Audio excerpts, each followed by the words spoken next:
HAPPIE started as a personal need. My mom lives back east in New York. So when my mom retired, I had 3 sisters that lived at least an hour away from mom. One sister lived in the same town, but not in the same house. So the 3 sisters would call my mom wouldn't answer. The 3 sisters would call the 4th sister and say, hey, what do you think's going on with mom? And in the beginning, it wasn't that big a deal. She was retired at the time. So she said, oh, no worries, I'll just go down and see. So my mother, being the clever person that she was, she'd go, oh my gosh, I wasn't expecting a visit. This is great. While you're here, I'd like to do this and this and this and this and this. As time progressed, it got to be more of a chore. And my mom still refused to answer the telephone.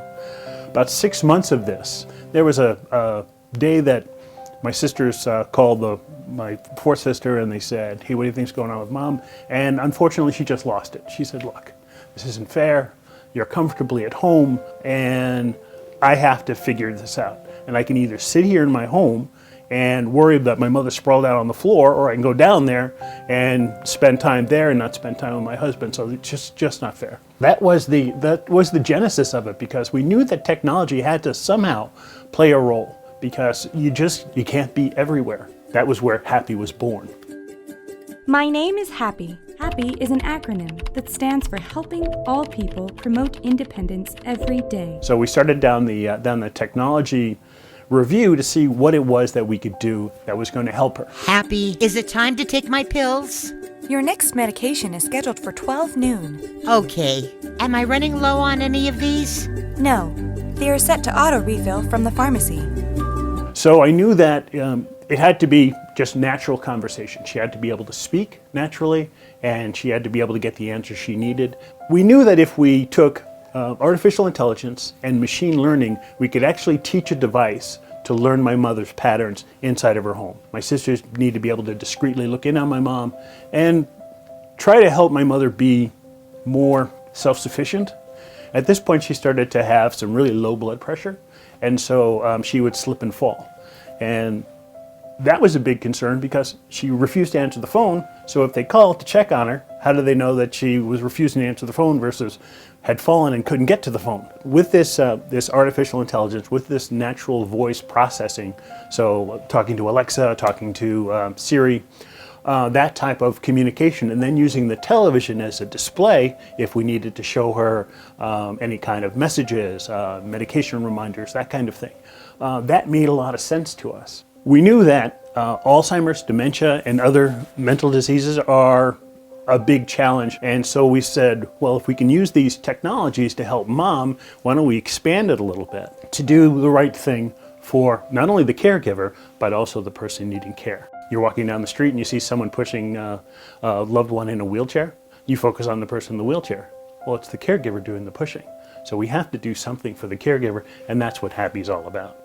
The caregiver is the person who actually needs as much help. It doesn't make it seem like he's several states away. It's just down the block. So we did some market research right here in Nevada in some of the Sun City communities. And it was great because we would offer a lunch and learn. And so everyone who came would tell us, hey, I'm good. I got here by myself. I don't need this, but you know who does? And they would talk about their aunt or their uncle or their brother or their sister. As we continue to expand the conversation, it's almost, for everyone I talked to, there was 6 out of 10, 7 out of 10 that actually had a caregiver story. Now, we don't think that HAPPIE is the be-all, end-all. We don't believe it's a silver bullet that's going to cure caregiving. However, caregivers need a hand. They need help. You know, there are caregiving services. There are medical and non-medical caregiving services that you pay for on an hourly basis, and they're important, but you can't afford to have a caregiver be with your loved one 24 hours a day. You need a digital device that's going to learn about the patterns of the loved one in order to try to help them best. The reason we're reaching out to you today is to celebrate caregiving past, present, and future, and share the exciting possibilities technology holds for the future. Today, HAPPIE is a patent-pending product, so we've been in this process for quite some time. Since HAPPIE Home was created, we've heard some really heartwarming caregiver stories from moms, dads, parents, siblings, and children. The common thread through these stories is that although caregiving is consuming and fraught with difficulties and challenges, the vast majority of caregivers actually regard their assistance as an honor and a privilege. So many caregivers simply said, "They did so much for me. It was my honor and my pleasure to help them in their time of need." What a great way to say thank you for all they've done. Ernie Banks, the great Chicago shortstop, said it best. The measure of a man is in the lives he's touched. Please accept our invitation to get in on what God is doing in Las Vegas, the West, and the world. We know that HAPPIE is going to be a positive impact on caregivers and loved ones on a global basis.